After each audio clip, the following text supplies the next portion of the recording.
यदि संसार में आपको भव सागर से पार जाना है और जिंदगानी सफल बनानी है तो काम करते रहो और नाम ना भूलो।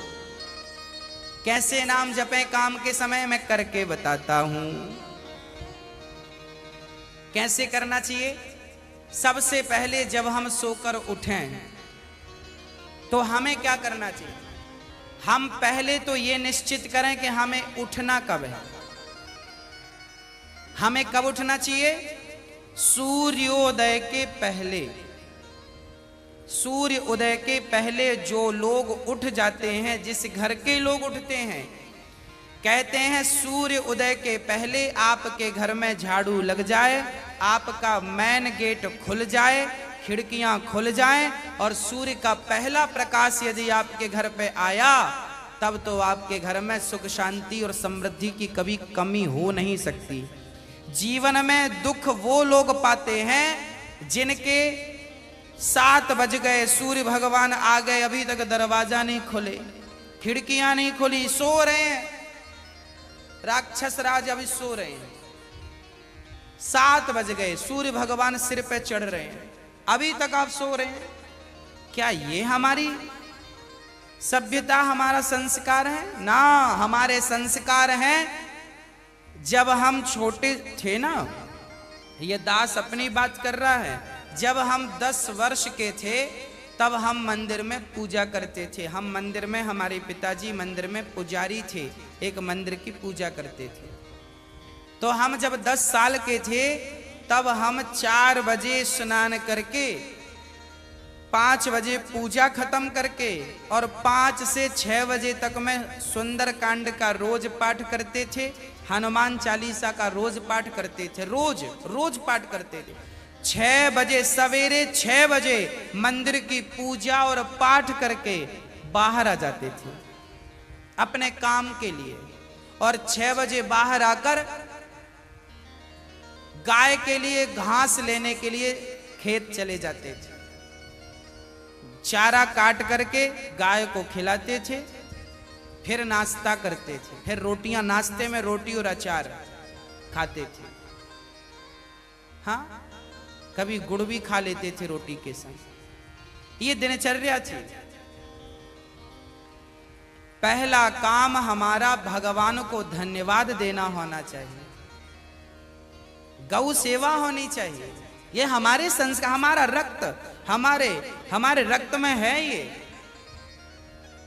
बिना पूजा किए अच्छा ही नहीं लगता। तो क्या करो? सूर्य उदय के पहले, सूर्य भगवान कब उदय हो रहे हैं? लगभग आप 5:30 बजे बिस्तर त्याग दो। बिस्तर त्यागने के पीछे भी कारण कैसा है, कैसे त्यागना है? डायरेक्ट उठ के चलना नहीं है। सबसे पहले जैसे ही आपकी आंख खोले, आंख खोलते ही राम नाम ते ही सुमिरन कीन्हा, हृदय हरस कपि सज्जन चीन्हा, यही सन हठ करी हूं पहचानी, साधु ते हो ही न कारज हानि।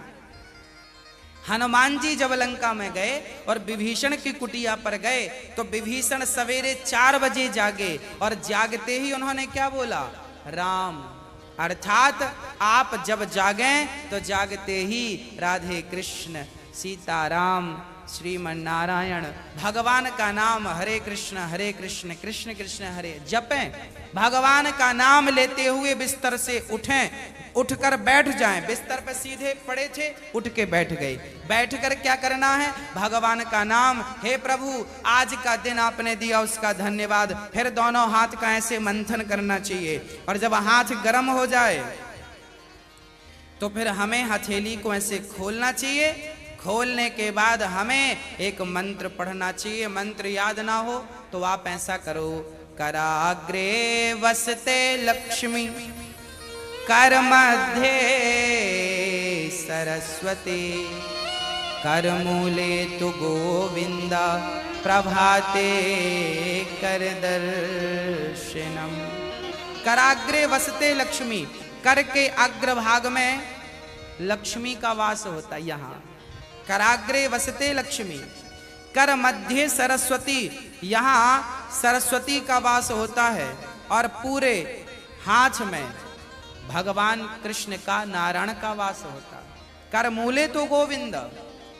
तो दोनों हाथों का मंथन, यहां लक्ष्मी का ध्यान सवेरे करेंगे तो आपके घर में लक्ष्मी आएगी, सवेरे से ध्यान होगा।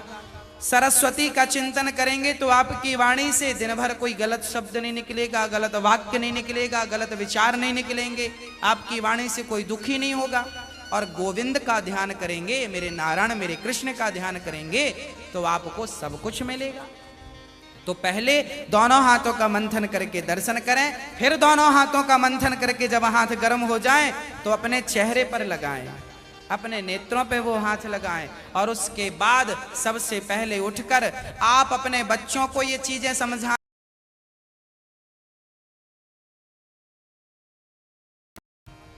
पृथ्वी माता को, हे पृथ्वी माता आपका धन्यवाद, आपने हमें एक अवसर दिया है। आपके ऊपर हम कितना पाप करते हैं, हाँ मलमूत्र जैसी गंदगी त्यागने के लिए हम मजबूर हैं। माँ हमें क्षमा करना, पृथ्वी माँ को प्रणाम करना चाहिए। उसके बाद आप अपना पांव बिस्तर के नीचे रखें, हाँ उसके बाद बिस्तर के नीचे पांव रखें। और सबसे पहले सवेरे बढ़िया सा पानी पेट भर के पीना चाहिए। मैं थोड़ा स्वास्थ्य की बात भी आपके लिए कर दूं।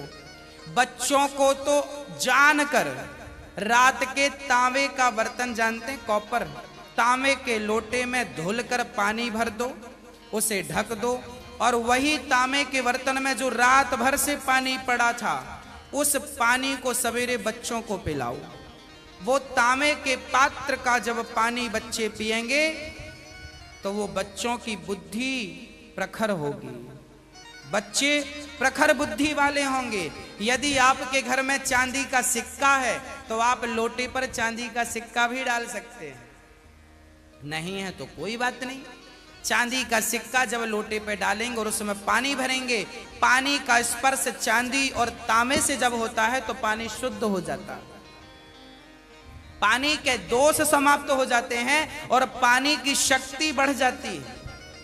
अरे फिल्टर करने वाली मशीनें जो आपने घर में लगवा रखी हैं, आरओ, ये क्या करते हैं? ये पानी वेग से जाता है, टकराता है, टकराने से पानी की शक्ति घटती और बढ़ती है। सबसे ज्यादा शक्तिशाली पानी कौन सा? झरने का पानी।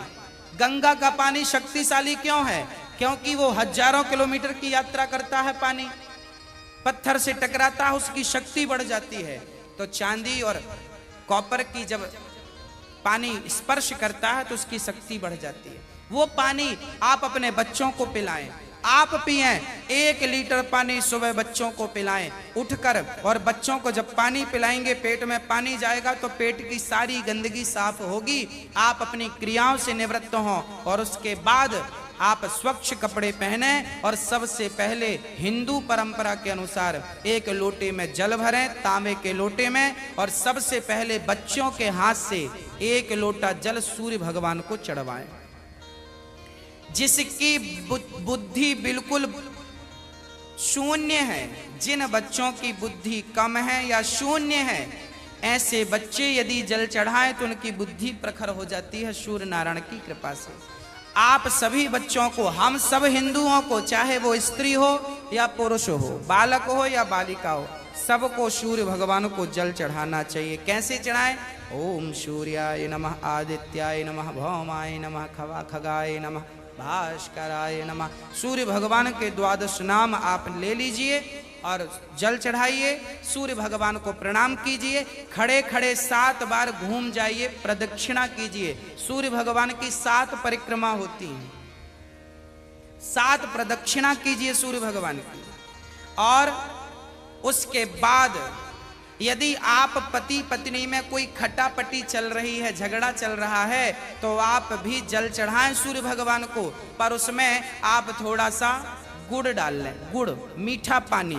जब मीठा जल चढ़ाएंगे सूर्य भगवान को तो आपके रिश्तों में मिठास बनी रहेगी। और मैं आपको बता दूं कि आप अपने बच्चों को जो जल चढ़वाएं वो सादा जल ना चढ़वाएं, उसमें थोड़ी कुमकुम डाल लो, रोली लाल कर लो पानी को, लाल पानी सूर्य भगवान को चढ़ाओ, रंगीन पानी सूर्य भगवान को, या चंदन घिस के डाल लो, एक केसर का पत्ता डाल लो। ऐसा रंगीन पानी जब सूर्य भगवान को चढ़ाएंगे तो आपके जीवन में भी नाना प्रकार के भक्ति के रंग, प्रेम के रंग, ज्ञान के रंग चढ़ेंगे। हाँ, तो सूर्य भगवान को प्रणाम करो। उसके बाद आप अपने घर से, जो आपके मंदिर हैं घर पे, ठाकुर जी को बढ़िया पूजन करो। एक थाली साफ करो, थाली में बढ़िया सा एक स्टार बनाओ, चंदन का स्टार बनाओ, चंदन से स्टार बनाओ। उस स्टार, चंदन से स्टार बनाकर बीच में ओम ओम ओम लिखना चाहिए। और फिर जो खंड बचेंगे ना, स्टार बनाएंगे तो बीच में ओम लिखेंगे। आजू बाजू जो खंड बचेंगे उनमें आपको लिखना है, या तो आप लिखें श्री राधा कृष्णाभ्याम नमः, या तो आप लिखें श्रीमन नारायण, है ना। आपके जो भी इष्ट हैं उनका नाम लिखें।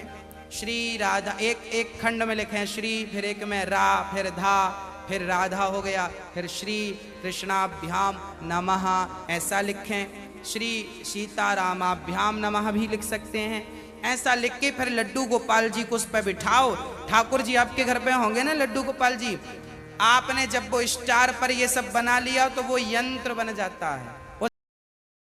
पहले प्रणाम कीजिए, जल डाल के प्रणाम करके फिर उसे आप प्रेम से प्रणाम कीजिए, और प्रणाम करके फिर ठाकुर जी को बिठाइए। ऐसे देखिए टीवी पे दिख रहा है, ऐसे आपको बनाना है। ऐसे आपको बना के ओम, फिर उसमें तुलसी का पत्ता चढ़ाइए लिख करके सब में, और फिर उसको प्रणाम कीजिए, जल चढ़ाइए, तुलसी चढ़ाइए। ये एक यंत्र बन गया, और इसे प्रणाम कीजिए। फिर इसके ऊपर ठाकुर जी को बिठाइए, गोविंद को बिठाइए, बिहारी जी को बिठाइए, और बिठाकर फिर उन्हें स्नान कराइए। प्रेम से स्नान कराइए। कैसे स्नान कराएं? ऐसे स्नान कराएं, और बोलते रहिए श्रीमन नारायण नारायण नारायण। कुछ नहीं आए तो नारायण नारायण कीर्तन करते श्रीमन नारायण नारायण। ऐसे जल चढ़ाओ। जल चढ़ाने के बाद भगवान को अपनी गोद पर बिठाओ। अपनी गोद पर बिठाकर बड़े प्रेम से उन्हें बढ़िया कपड़े से पोंछो, साफ करो। बच्चे को भी आप नहला के पोंछते हैं, बच्चे को बढ़िया पोंछिए, उन्हें साफ करिए। और जब भगवान को आप बढ़िया से साफ करें, उसके बाद उन्हें उनकी आसन पर बिठावें, और आसन पर बिठाने के बाद उनको फिर बढ़िया से वस्त्र पहनावें, और वस्त्र पहनाने के बाद उनका श्रृंगार करें। श्रृंगार करने के बाद जब पूरा श्रृंगार हो जाए तो ठाकुर जी को दर्पण दिखावें, है ना। फिर भगवान जी को दर्पण, आप लोग भी दर्पण देखते हैं कि नहीं? ऐसे ही ठाकुर जी को दर्पण दिखाना चाहिए। प्रभु देखिए, आज दास ने आपका ऐसे श्रृंगार किया है, ये आपका श्रृंगार है, ऐसे दर्पण दिखाओ भगवान को। हाँ, भगवान को बढ़िया सा दर्पण दिखाओ। भगवान को दर्पण दिखाकर फिर उनको प्रणाम करो, और प्रणाम करते हुए कहो त्वमेव माता।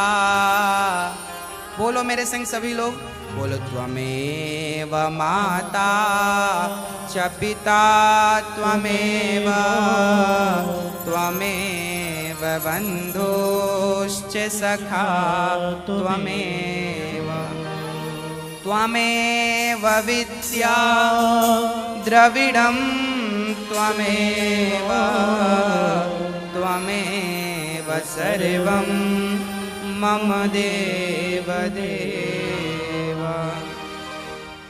हाथ जोड़कर भगवान से कहो, हे प्रभु आप ही हमारी माँ हैं, हे प्रभु आप ही हमारे पिता हैं, हे गोविंद आपके सिवा हमारा इस सृष्टि में कोई नहीं है। हे प्रभु, माना कि मैं अपराधी हूँ, माना कि मैं पापी हूँ, पर मुझे स्वीकार करना आपका ही काम है भगवान। हे नाथ, मैं आपको कभी भूलूं नहीं। एक बार जरा सभी बोलिए, हे नाथ मैं आपको कभी भूलूं नहीं। हे नाथ मैं आपको कभी भूलूं नहीं। हे प्रभु, मैं सदा आपका स्मरण करता रहूं, सदा आपका चिंतन करता रहूं। हे नाथ, मैं आपको कभी भूलूं नहीं। ऐसी हमें प्रार्थना करनी चाहिए, भगवान को प्रणाम करना चाहिए, बढ़िया सी आरती उतारनी चाहिए, बढ़िया सा भोग लगाना चाहिए। और बढ़िया आरती उतार कर देखो, भोग भगवान को कई लोग ना भोग ऐसी रख देते हैं, ऐसे नहीं। भगवान को एक एक तोड़ करके जैसे हम बच्चों को खिलाते वैसे हमें खिलाना चाहिए। भोग ऐसे लगाना चाहिए। खिलाओ 5 बार, कम से कम 5 कौर तो खिलाओ। खिलाओ भगवान को। खिलाने के बाद फिर आचमनी से जल घुमाओ, भगवान को पानी पिलाओ, है ना, पानी पिलाओ भगवान को। बढ़िया पानी पिला के उनका मुंह पोंछो, बढ़िया कपड़े से ऐसे मुंह पोंछो भगवान जी का। मतलब भगवान को अपनी तरह प्यार करना है, बालक की तरह प्यार कर। माँ यशोदा क्या करती, गोद में बिठाती, खिलाती पिलाती, मुंह पोंछती थी। हमें भी वही स्नेह रखना भगवान से। भगवान प्रेम की तो भूखे हैं। वो वस्तुओं के सोना चांदी जिनके पांव लक्ष्मी दबा रही हैं, उन्हें हम क्या पैसा देंगे, उन्हें हम क्या सोना चांदी देंगे। भगवान प्रेम चाहते हैं, सोना चांदी नहीं चाहते। प्रेम से कोई पत्रम पुष्पम फलम तोयम यो में भक्त्या प्रयच्छति, प्रेम से खिलाओ तो सही, भगवान तो सब खाएंगे। प्रेम से खिलाओ, झूठा खिलाओगे तो शबरी माँ ने झूठे बेर खिला दिए। हाँ, सब खाते हैं, प्रेम होना चाहिए। अरे मेरा आपसे प्रेम है ना तो मैं आपके घर बासी रोटी भी खा लूंगा, और प्रेम नहीं है तो 56 भोग आप दे देना, हमें पसंद नहीं आएंगे। तो आप और हम जब प्रेम के भूखे हैं तो भगवान क्या वस्तुओं के भूखे हैं? वो प्रेम